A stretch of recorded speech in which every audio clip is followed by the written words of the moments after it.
ఈ అనంత విశ్వంలో ఆదర్శవంతమైన పరిపూర్ణ మానవుడు ఎవరైనా ఉన్నారా అన్న తపస్వి అయిన వాల్మీకి మహర్షి యొక్క ప్రశ్నకు సమాధానంగా నారద మహర్షి ఇచ్చిన జవాబే ఈ సంక్షేప రామాయణం. రాముని పూర్తి కథ ఎంత క్లుప్తంగా చెప్పగలిగారో అదే విధంగా మనం కూడా చూద్దాం ఈ వీడియోలో.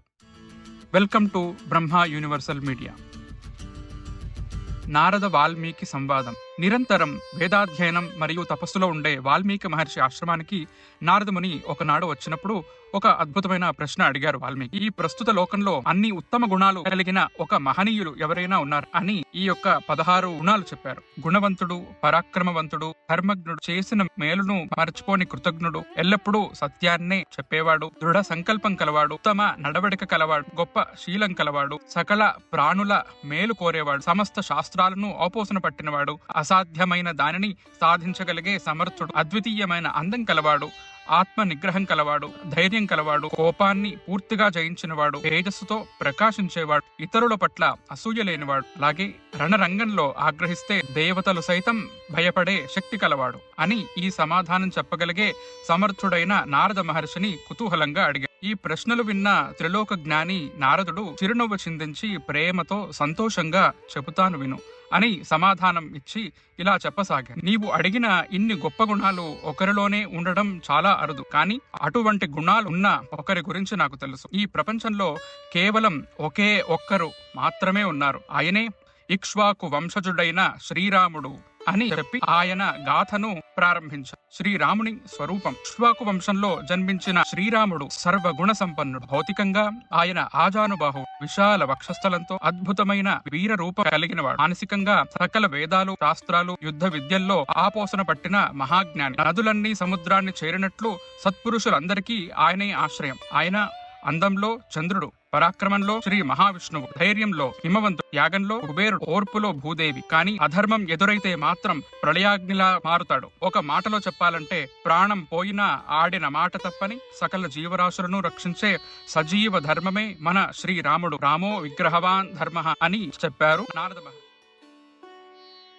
సకల గుణనిధి జ్యేష్ఠ కుమారుడు శ్రీరాముడికి దశరథుడు ప్రజల ఇష్ట ప్రకారం యువరాజ పటాభిషేకం చేయాలని నిశ్చయించారు. ఆ సన్నాహాలు చూసిన కైకేయి తన పాత వరాలను ఉపయోగించి శ్రీరాముడికి అరణ్యవాసం, భరతుడికి పటాభిషేకం కావాలని తను కోరింది. సత్యానికి, ధర్మానికి కట్టుబడిన దశరథుడు తన ప్రియపుత్రుడైన శ్రీరాముడిని అడవికి పంపారు. తండ్రి మాట నిలబెట్టడానికి కైకేయి సంతోషం కోసం రాముడు అరణ్యానికి బయలుదేరాడు. అన్నపై ఉన్న అపారమైన ప్రేమతో వినయశీలి అయిన తన తమ్ముడు లక్ష్మణుడు రాముడు వెంట వెళ్ళాడు. సోదర భావాన్ని లక్ష్మణుడు చాటగా రాముడికి ప్రాణ సమానురాలైన ఉత్తమురాలైన తన భార్య సీతాదేవి కూడా చంద్రుడి వెంట రోహిణి రాముడిని అనుసరించగా దశరథుడు మరియు అయోధ్య వాసులు అందరూ కూడా కాస్త దూరం వచ్చి సాగనంపుతారు. గంగానది తీరంలో సారథిని వెనక్కి పంపి రాముడు తన మిత్రుడైన నిషాదరాజు గుహుడిని కలిశాడు. గుహుడి సహాయంతో సీతారామ లక్ష్మణులు ఒక అడవి నుంచి మరొక అడవికి వెళుతూ ఎన్నో నదులు దాటారు. భరద్వాజ మహర్షి ఆశ్రమానికి వచ్చి ఆయన సూచనతో చిత్రకూటానికి వెళ్లి అక్కడ ఒక పర్ణశాల నిర్మించుకొని ముగ్గురు సంతోషంగా ఉన్నారు. వారు అక్కడ దేవతల్లా ప్రశాంతంగా ఉండగా ఇక్కడ అయోధ్యలో పుత్రశోకంతో దశరథుడు స్వర్గస్థులయ్యారు. వశిష్ఠాది మహర్షులు భరతుడికి రాజ్యాన్ని అప్పగించబోయారు. కానీ అతను మాత్రం తన అన్నైన రాముల వారిని ఆశ్రయించడానికి అడవికి బయలుదేరారు. సత్యసంధుడు అయిన శ్రీరాముడి దగ్గరికి వెళ్లి ఎంతో భక్తి గౌరవాలతో జరిగిన విషయం అంతా చెప్పి ధర్మం తెలిసిన నీవే మాకు రాజువు కావాలి అని కోరారు. ఉదారుడైన రాముడు ఏమాత్రం చలించకుండా తండ్రి ఆజ్ఞ మేరకు రాజ్యాన్ని వద్దని రాజ్యపాలన బాధ్యతను ఒక ధర్మ నిధిగా నిర్వహించమని బోధించగా శ్రీరాముని పాదుకలను భరతుడు స్వీకరించాడు. భరతుని వెనక్కి పంపగా కోరిక తీరని భరతుడు పాదుకలకే పట్టాభిషేకం చేసి నమస్కరించి రాముడి రాక కోసం ఎదురు చూస్తూ నందిగ్రామం నుండే రాజ్యపాలన సాగించాడు. భరతుడు వెళ్ళాక అయోధ్య పౌరులు మళ్లీ ఇక్కడికి వస్తారని గ్రహించిన రాముడు మరింత లోతైన దండకారణ్యంలోకి ప్రవేశించారు. దట్టమైన అడవిలో ప్రవేశించిన రాముడు ముందుగా విరాధుడు అనే ఒక రాక్షసుని వధించి తర్వాత శరభంగ మహర్షిని, సుతీక్ష్ణుణ్ణి, అగస్త్యుణ్ణి, అలాగే అగస్త్యుని సోదరుణ్ణి అందరినీ కూడా దర్శించుకుని అగస్త్యుని సూచనతో ఇంద్రధనస్సు మరియు దివ్య ఖడ్గం అలాగే అక్షయ తూణీరాలను సంతోషంగా స్వీకరించాడు. అడవిలో నివసిస్తూ ఉండగా అక్కడ ఉన్న ఋషులందరూ వచ్చి రాక్షసుల నుండి కాపాడమని కోరగా రాముడు వారందరినీ రక్షిస్తానని మాటిచ్చాడు. రాక్షసులను వధించి కాపాడుతానని చెప్పి ప్రతిజ్ఞ చేశారు. ఇష్టం వచ్చిన రూపాన్ని ధరించగల మాయలమారి శూర్పణఖ రాముణ్ణి మోహించిరాగా రాముని ఆజ్ఞ మేరకు లక్ష్మణుడు ఆమె ముక్కు చెవులు కోసి వికృతంగా మార్చాడు. శూర్పణఖ మాటలు విని దండెత్తి వచ్చిన రాక్షసులైన కర దూషణ త్రిశూరులను రాముడు యుద్ధంలో వధించి మరియు వారి సైన్యాన్ని కూడా సంహరించాడు. 14,000 మంది రాక్షసులను రాముడు వధించగా ఆ బంధువుల వధ గురించి విన్న రావణాసురుడు విపరీతమైన కోపంతో రగిలిపోయాడు. మారీచుని సహాయం అడగగా రామునితో నీకు శత్రుత్వం వద్దు అని ఎంత వారించ ఆ మాటలు వినకుండా మారీచుని సహాయం తీసుకుని రాముని ఆశ్రమానికి వెళ్లి మాయావి అయిన ఆ మారీచుని ద్వారా రామ లక్ష్మణులను ఎంతో దూరంగా పంపించాడు. ఆ ఆశ్రమం నుండి అడ్డు వచ్చిన జటాయువును చంపి సీతను అపహరించగా ఆశ్రమానికి తిరిగి వచ్చిన రాముడు నేల కూలి ప్రాణాలు విడుస్తున్న జటాయువును చూసి అతని ద్వారా సీతాదేవిని రావణుడు అపహరించాడన్న వార్త విన్న తీవ్ర శోకంతో విలపిస్తూ ఆ పక్షిరాజైన జటాయువుకు దహన సంస్కారాలు చేశారు. సీతమ్మను వెతుకుతూ అడవిలో ముందుకు వెళ్లి భయంకరమైన వికృత రూపం గల కబంధుడు అనే ఒక రాక్షసుడిని ముందుగా చూసి ఆయనని వధించి దహనం చేస్తూ ఉన్నారు. పొందిన కబంధుడు స్వర్గానికి వెళ్తూ ధర్మచారి అయిన శబరి గురించి రాముడికి చెప్పాడు. శబరిని కలువు అన్న కబంధుని మాట మేరకు ఆ ఆశ్రమానికి వెళ్తాడు. ఇక్కడ శ్రీరాముడు ఆ శబరి చేత అత్యంత భక్తి శ్రద్ధలతో పూజింపబడతాడు. పంపానదీ తీరంలో రాముడు హనుమంతుణ్ణి కలిశాడు. హనుమంతుని ద్వారా సుగ్రీవుడిని కలుసుకొని మహాబలుడైన రాముడు తన కథనంతా అతనికి వివరించాడు. సీతాపహరణం వృత్తాంతాన్ని ఉన్నది ఉన్నట్లుగా చెప్పి సుగ్రీవుడితో అగ్ని సాక్షిగా స్నేహం చేసుకుంటారు. తన పాత వైరం గురించి కూడా సుగ్రీవుడు అంతా చెప్తాడు. రాముడు వారిని వధిస్తాను అని చెప్పి ప్రతిజ్ఞ చేస్తాడు. వాలి బలం గురించి సుగ్రీవుడు వివరిస్తూ రాముని పరాక్రమం పట్ల లోలోపల అనుమానం వ్యక్తం చేస్తాడు. నమ్మకం కలగడం కోసం పర్వతంలా ఉన్న దుందుభి అనే రాక్షసుడి మృతదేహాన్ని ఎముకల గూడును చూపించాడు సుగ్రీవుడు. దాన్ని చూసి చిరునవ్వు నవ్వి మహాబలుడైన రాముడు తన కాలి బ్రొటని వేలుతో ఆ ఎముకల గూడును 10 యోజనాల దూరంలో విసిరేస్తాడు.